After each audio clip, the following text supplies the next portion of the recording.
The tent was silent, too silent.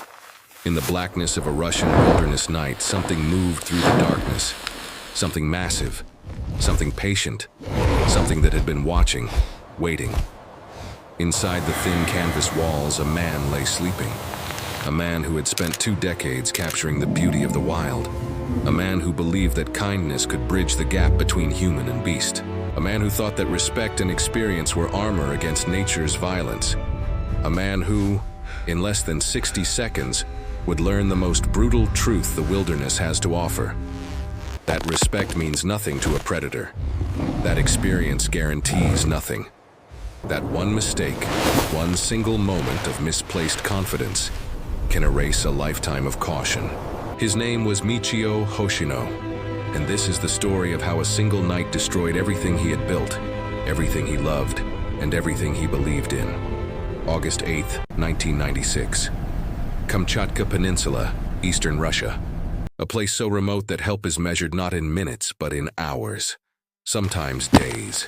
A place where the rules of civilization dissolve into mist and moss and ancient forest. Where the only law is survival. Where humans are not at the top of the food chain. And on this night, in this forgotten corner of the world, one of the greatest wildlife photographers of his generation made a choice. It is not a choice safe. His You guide must begged turn him back not to now. make. A choice his colleagues would have warned against. A choice that would cost him everything. His life, his future, his chance to watch his son grow up, all gone because of one decision. Michio Hoshino was not a reckless man. Far from it. He was 43 years old, experienced, seasoned. He had lived in Alaska for nearly 2 decades. He had photographed grizzlies stalking salmon in icy rivers. He had watched wolves hunt caribou across tundra that stretched beyond imagination. He had sat meters from brown bears as they fished and fed and lived their lives. He knew their patterns. He understood their moods, their body language, their warnings. He had walked among them with nothing but a camera in hand and emerged unscathed time and time again. His images were poetry frozen in time, majestic landscapes bathed in golden light, animals caught in moments of raw, unfiltered existence. Critics compared him to Ansel Adams. In Japan, he was a national treasure, a hero. His exhibitions sold out within hours. His books flew off shelves faster than publishers could print them. He had won the Kimura Ihei Award, one of the most prestigious honors a photographer could receive. Mothers showed his work to their children. Teachers used his photographs in classrooms. He was living proof that you could follow your passion and succeed. But all of that meant nothing to the creature circling his tent that night. Fame doesn't stop claws. Awards don't deflect teeth.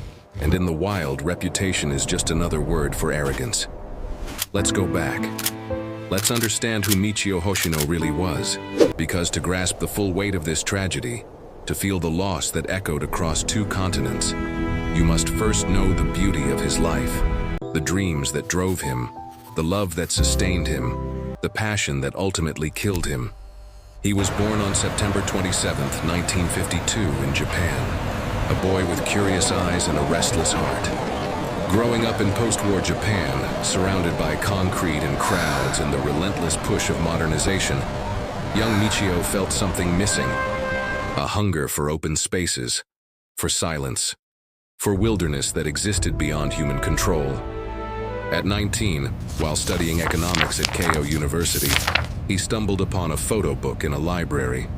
Inside were images of Shishmaref, a tiny Inuit village perched on the edge of Alaska, frozen shores stretching into infinity, dog sleds cutting through snow, endless horizons where sky and ice became one.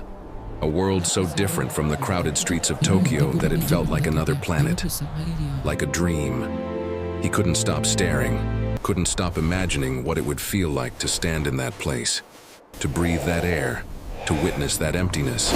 So he did something extraordinary, something most people only fantasize about.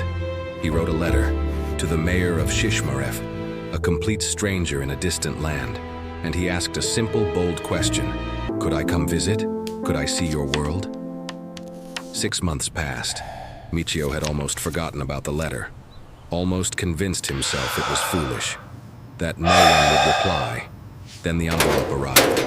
The mayor had written back, "Yes, come. You are welcome here." Michio packed a bag and flew across the Pacific.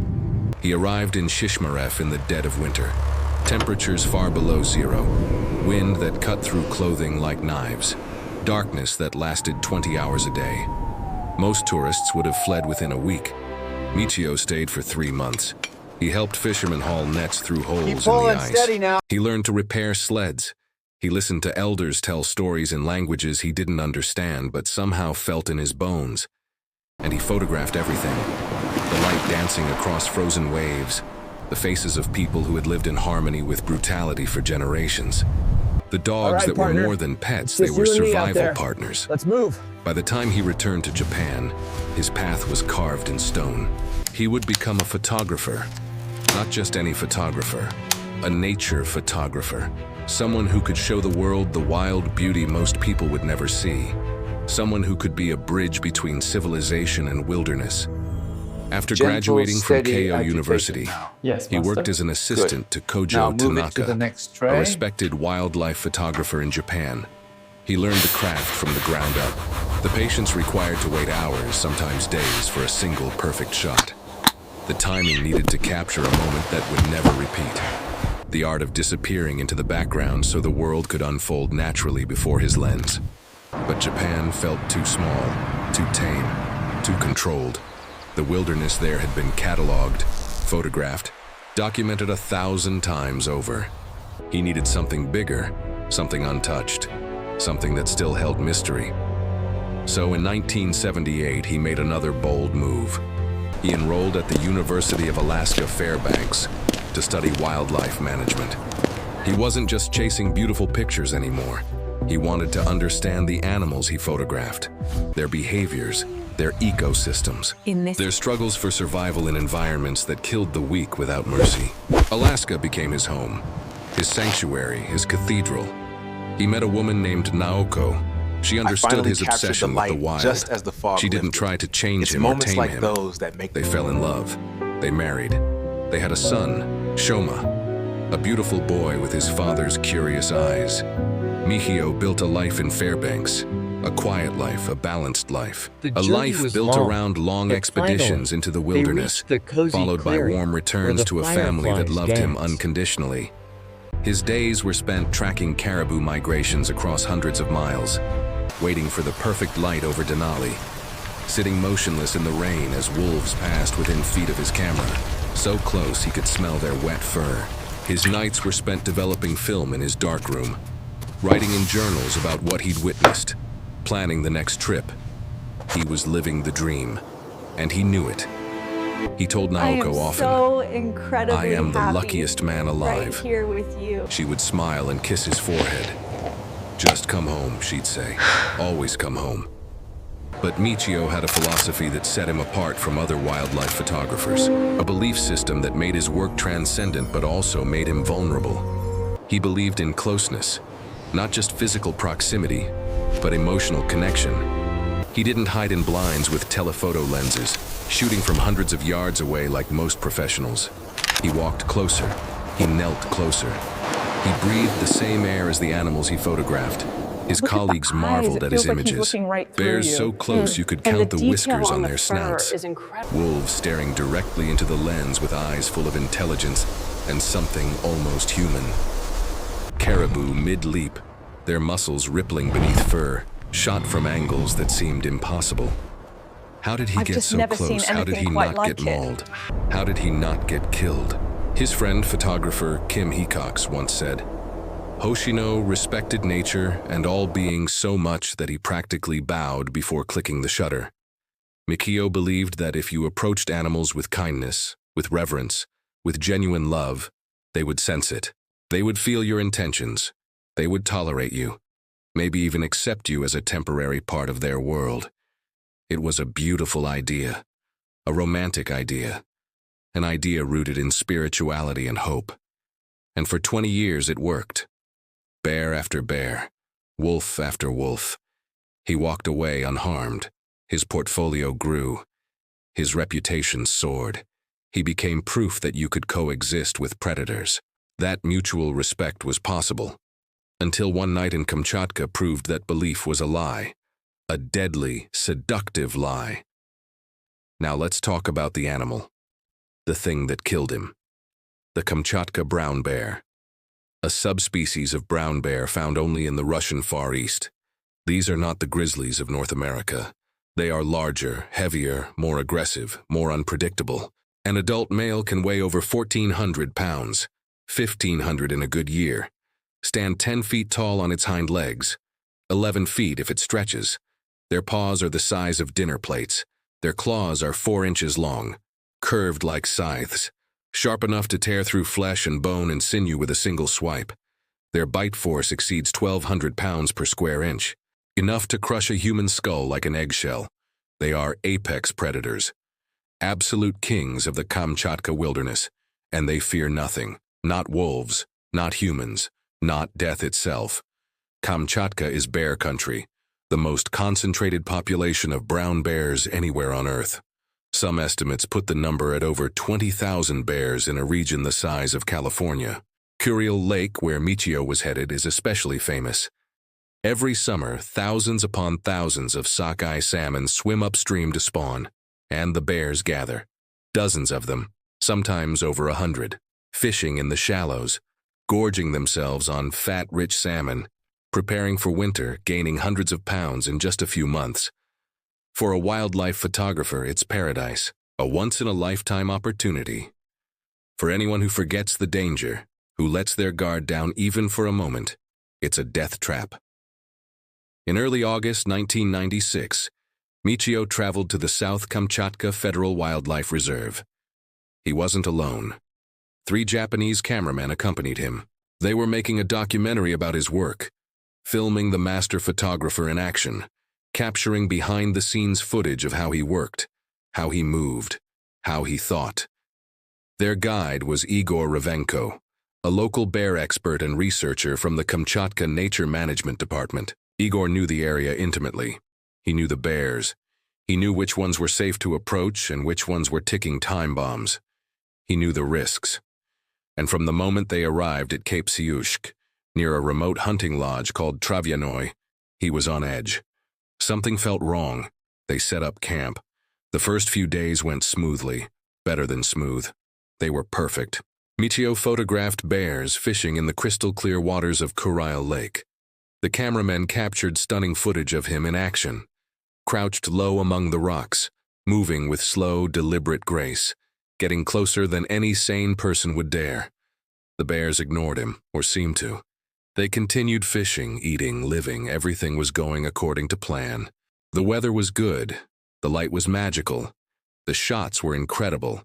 Then one bear changed everything.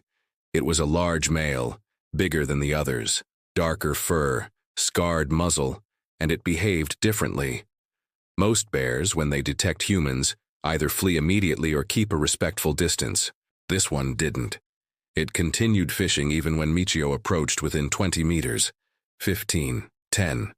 It showed no fear. At first, this seemed like a gift from the photography gods. Michio could get closer than ever before, frame after frame of incredible, intimate shots. The kind of images that win awards, that end up in museums, that define careers. But Igor noticed something the others didn't. The bear wasn't just unafraid. It was watching them, tracking their movements, studying them. And during the photo shoots, it began showing signs of agitation, nervous shifting of weight, sudden stops mid-stride, aggressive body language, ears pinned back, jaw popping. Igor had seen this before. This was a food-conditioned bear, a bear that had learned to associate humans with food, probably because previous photographers or filmmakers had been careless, left food scraps around camp, fed the bears intentionally to get better shots, habituated them, turned them into something more dangerous than any wild bear. This bear no longer saw humans as threats or even as neutral presences. It saw them as sources of opportunity, as potential meals. Igor pulled Michio aside on the evening of August 7th. "This bear is dangerous," he said firmly. "More dangerous than any I've seen this season. You need to be extremely careful. Tonight, don't sleep in your tent. Sleep in the lodge with the rest of us. Please. Michio looked at the bear in the distance. Still fishing, still calm. He turned back to Igor and smiled. That gentle, confident smile his friends and family knew so well. The smile that said, "I've been doing this my whole life. I know what I'm doing." "It's fine, Igor," he said. "I've been around bears for 20 years. I understand them. They sense intentions. This one knows I'm not a threat. I'll be okay." Igor insisted. He wasn't joking. He wasn't being overly cautious. "Please, Michio, this one is different. I'm telling you as someone who has studied these bears for years. Move into the lodge tonight." But Michio refused. The reasons vary depending on who tells the story. Some say he didn't want to join the drinking party happening inside the lodge. He didn't drink much and found drunk people annoying. Some say he couldn't stand the thought of sleeping in a room full of snoring men. He was a light sleeper, needed silence. Some say he was simply too confident, too sure that his years of experience, his spiritual connection to nature made him immune to danger. Whatever the reason, the result was the same. He made his choice. He pitched his tent just a few meters from the lodge, close enough to hear the others talking and laughing inside, close enough to feel safe, to feel like help was nearby if anything went wrong, but far enough to be alone, to have his space, his silence. And that distance, those few meters, would kill him. Night fell over Kamchatka, the kind of darkness that only exists in true wilderness. No streetlights, no moon that night. Just blackness so complete, it felt solid. Inside the lodge, the men laughed and drank vodka and told stories. Inside the tent, Michio settled into his sleeping bag. He zipped the entrance closed, double-checked it, lay his head on his rolled-up jacket, closed his eyes, and drifted off to sleep. He was tired. It had been a long day, good but exhausting. He dreamed, probably. Maybe of Naoko, of Shoma, of the photos he'd taken, of the documentary that would make him even more famous. He didn't hear the footsteps outside. Slow, deliberate. He didn't hear the breathing, heavy, patient. He didn't see the shadow looming outside the canvas walls. Didn't see the massive shape circling, once, twice, deciding, planning. The bear had been watching all day, and now, in the cover of absolute darkness, it made its move. It approached the tent slowly, testing the air, listening. It could hear Michio breathing inside. Slow, steady, deep. The breathing of sleep, of vulnerability. The bear circled the tent one final time. Then it stopped, right beside where Michio's head rested against the ground, just centimeters of canvas between predator and prey. The bear could pinpoint exactly where he was, probably by the sound of his breathing, the warmth radiating through the fabric. And then it struck, one blow. A single devastating strike through the canvas, a massive paw crashing down with the force of a sledgehammer, with the weight of over 1,000 pounds behind it. Michio didn't have time to scream, didn't have time to wake up fully, didn't have time to understand what was happening. The impact killed him almost instantly. Massive trauma to the skull, the brain, the kind of damage no human survives. The bear tore through the tent with its claws, ripping, shredding. It grabbed Michio's body, dragged it out through the hole, and disappeared into the bushes just meters away. All of this happened in seconds, maybe 30 seconds total. Silent except for the tearing of fabric. Efficient, brutal, mechanical. This wasn't rage, this wasn't madness, this was a predator doing what predators do. Inside the lodge, the men heard nothing at first. They were laughing, drinking. Then someone needed to step outside. He opened the door, looked toward Michio's tent, and froze. The tent was destroyed, collapsed, torn open. Blood, dark stains on the ground, drag marks leading into the bushes. For a moment he couldn't process it, couldn't believe it. Then he screamed. Everyone rushed outside. Panic exploded. They grabbed flares, the only defense they had. No guns, no rifles, just flares meant to scare bears. They lit them, screaming Michio's name, shooting light into the darkness, hoping, praying. And then they saw it. The bear, just meters away, standing over something, guarding it. Its eyes reflected the flare light, green and cold and utterly indifferent. Someone shouted, waved the flare. The bear didn't run, it didn't flee, it lunged toward them, snarling, warning, protecting what it had taken. The men retreated into the lodge, slammed the door, locked it, and waited in the darkness, listening. There was nothing else they could do. They were unarmed, helpless, and outside, just meters away, their friend was gone. Morning came slowly, gray light creeping over the hills. Igor took a boat across the lake to a nearby observation station and sent an emergency message. A helicopter was dispatched immediately from the Kronotsky Reserve. It carried armed hunters, representatives from the wildlife department. It took hours to arrive. When the helicopter finally appeared over the camp, the bear was still there, still guarding Michio's body. The helicopter hovered low, the downdraft from the rotors bending the grass. The bear looked up, and instead of running, it charged, lunging toward the aircraft, fearless, aggressive, completely unafraid. The hunters had no choice. They opened fire from the air, multiple rounds. The bear staggered, roared, kept coming. More shots. Finally it collapsed, dead. Its body fell just meters from where Michio had died. Later, an autopsy was performed on the bear, standard procedure. They opened its stomach. Inside, they found human remains, tissue, bone fragments. Michio's body was recovered from the bushes, what was left of it. It was flown back to civilization, preserved, and eventually returned to Japan. His wife Naoko and son Shoma received the news. The man who had promised to always come home had broken that promise, not because he was careless, but because he believed too strongly in something that wasn't true. That respect could protect you. That love for nature was a shield. It wasn't. It never was. The media exploded. In Japan, the story dominated every headline. The beloved photographer, the national hero, killed by the very animals he had dedicated his life to celebrating.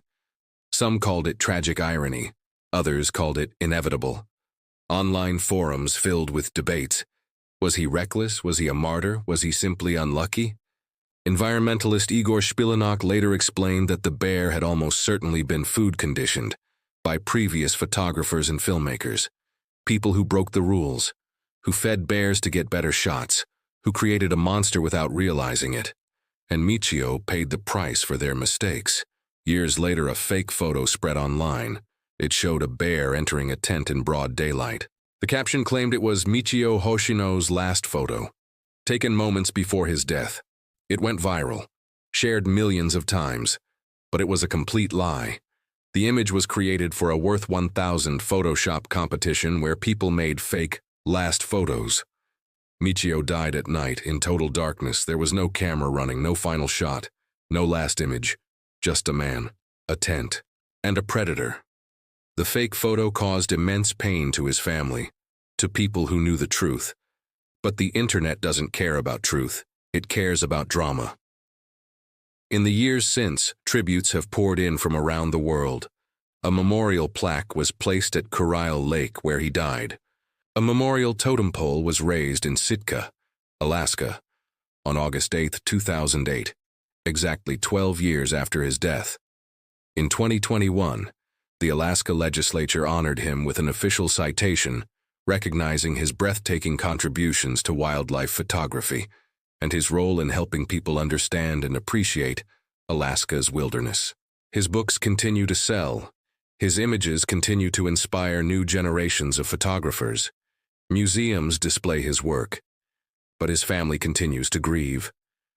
Naoko never remarried. Shoma grew up without his father, and every August 8th, they remember the man who loved the wild more than his own safety. Here's the truth that no one wants to hear. Nature is not kind, it is not cruel, it simply is. A bear doesn't care about your respect, your experience, your good intentions, your awards, your fame. It cares about survival, about food, about instinct hardwired over millions of years of evolution. Michio Hoshino was one of the greatest wildlife photographers of his generation. His images were masterpieces.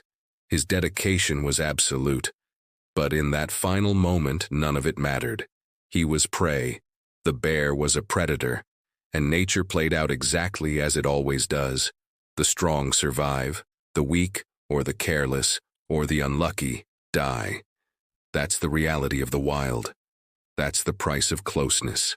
That's the cost of believing you're somehow different, somehow special, somehow immune. So what do we take from this?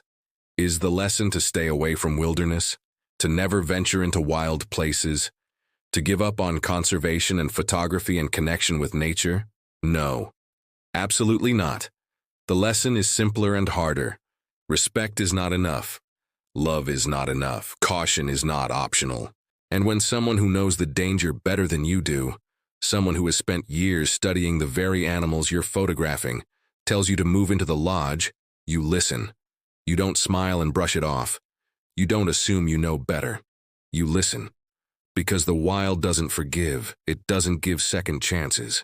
It doesn't care how much you love it or how many books you've published or how famous you are. One mistake, one moment of overconfidence, and it's over.